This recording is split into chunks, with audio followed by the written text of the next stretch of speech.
Thank you for watching Safe Haven Radio. Today, we're exploring something that affects millions of us, the fear of being scolded or criticized.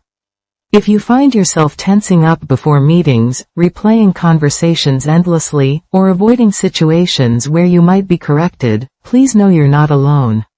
Many of you may have similar experiences, and that's completely understandable. Let's explore this topic together today. Recent neuroscience research has revealed fascinating insights about why criticism can feel so overwhelming, and more importantly, how we can transform our response to it. Before we begin, I want to acknowledge that while the strategies we'll discuss are evidence-based and helpful for many, professional support may be necessary for some, and that's perfectly okay. Take your time, go at your own pace. There's no rush, and there's no perfect way to approach this. The fear of criticism isn't just in your head, it's deeply rooted in how our brains are wired. When we anticipate or receive criticism, our brains often interpret it as a genuine threat to our survival. This isn't a character flaw or weakness, it's an ancient protective mechanism that once kept our ancestors safe within their social groups. In those times, rejection from the group could literally mean death, so our brains evolved to be hypersensitive to any signs of social disapproval. What's particularly interesting is that this fear often develops during our formative years. If you experienced frequent criticism, harsh corrections, or unpredictable responses during childhood, your developing brain may have adapted by becoming hypervigilant to potential threats. This adaptation was actually your brain's brilliant way of protecting you at the time. The challenge is that this protective mechanism often continues long after the original threat has passed, affecting how we navigate our adult relationships and professional lives. Current research suggests that the fear of being scolded involves complex interactions between multiple brain regions. A major research institution's neuroimaging study revealed something remarkable. Individuals with high criticism sensitivity show heightened activity in the amygdala, our brain's alarm system, even when viewing neutral facial expressions. This means the brain is essentially misinterpreting neutral situations as potentially threatening. It's like having a smoke detector that's too sensitive, going off even when you're just making toast. Meta-analyses examining over 50 studies have found that this hypervigilance pattern creates a self-reinforcing cycle. The more we fear criticism, the more we scan our environment for potential threats, and the more threats we perceive, even when they don't actually exist. A research team discovered that social rejection activates the anterior cingulate cortex and right ventral prefrontal cortex, the exact same regions involved in processing physical pain. This explains why harsh words can literally hurt. Your brain processes them similarly to physical injury. There's still much we don't understand about individual variations in criticism sensitivity, but a 2024 study with thousands of participants found that those with higher sensitivity showed altered connectivity between emotional regulation circuits. The amygdala responded 40% more intensely to ambiguous social cues compared to those with lower sensitivity. This heightened response isn't a choice, it's an automatic neurological pattern that developed over time. Neuroscience research has proven that the fear response to criticism involves elevated norepinephrine and dopamine levels. These neurotransmitters create a state of hypervigilance that can persist for hours or even days after a perceived threat. Large-scale studies show that while this neurobiological pattern was protective in childhood, it can lead to chronic stress responses in adulthood. Cortisol levels can remain elevated for up to 72 hours after experiencing criticism, affecting sleep, digestion, and immune function. This information may help you understand why criticism feels so overwhelming and why its effects can linger long after the actual event. Now, let's explore some practical, science-based methods to help transform your response to criticism. Remember, try these within comfortable limits, and don't blame yourself if you can't continue with something. Small changes are important progress too. The first method is called the Neural Reset Protocol. When you anticipate criticism or feel that familiar tension rising, engage in bilateral stimulation. Simply alternate tapping your shoulders, left, then right, for about 30 seconds while taking slow, deep breaths.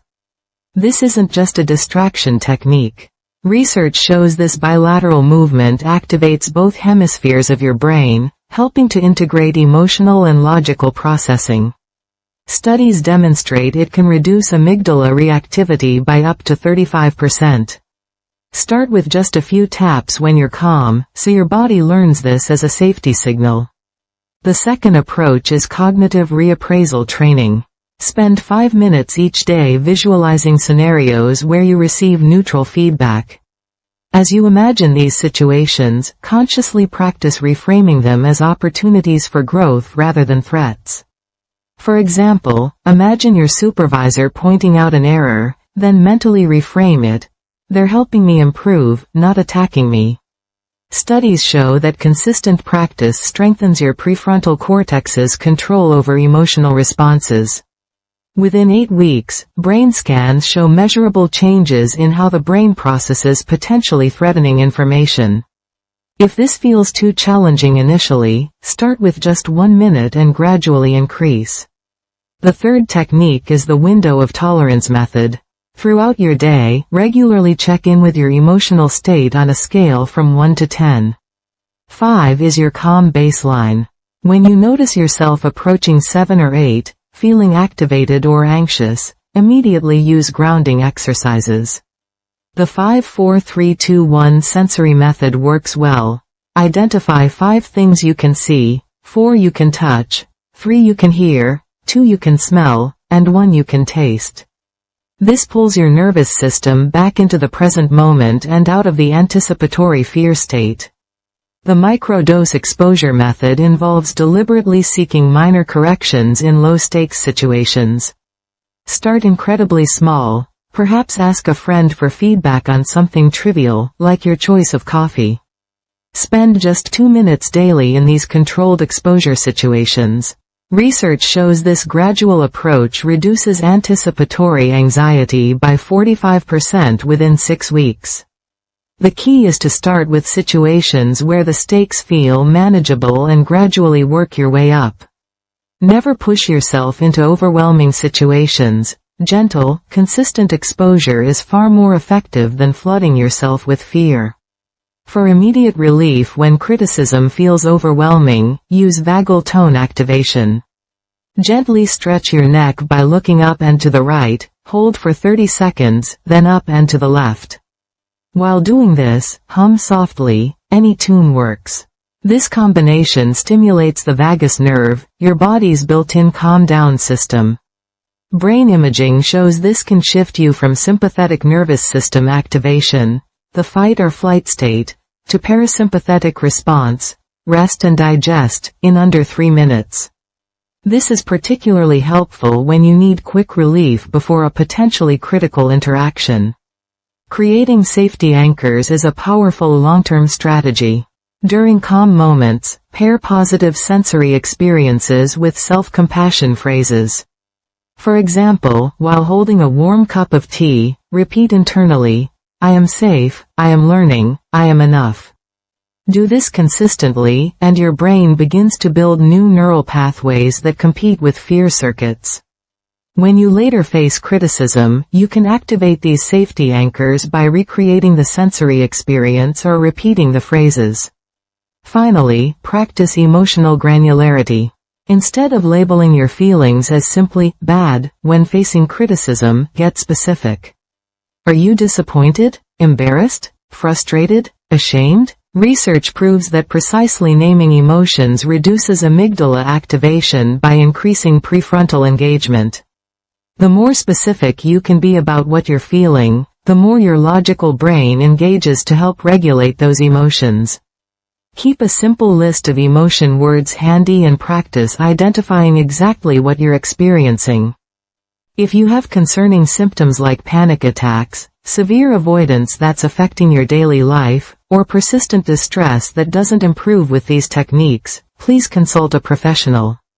These methods are tools for support, not replacements for professional care when needed. There's no shame in seeking additional help, it's actually a sign of wisdom and self-care.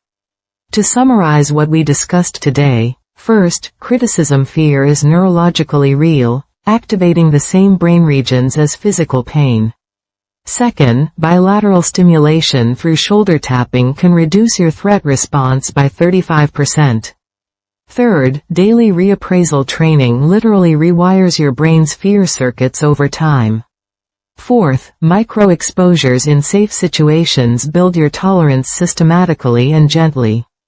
Fifth, vagal nerve activation through neck stretches and humming shifts your stress response immediately. Sixth, emotional granularity, naming specific feelings, enhances your prefrontal control significantly. Remember, your brain's response to criticism is not fixed.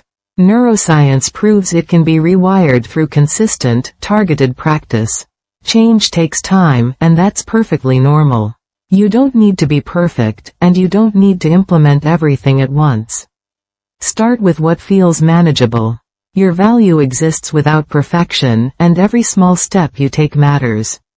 Your journey to freedom from the fear of judgment begins with the first small step today. Be patient with yourself. Some days will be harder than others, and that's okay. What matters is that you're here, you're learning, and you're taking steps toward a different relationship with criticism. May your hearts feel a little lighter after our time together today. If today's content provided any support, please hit the like button.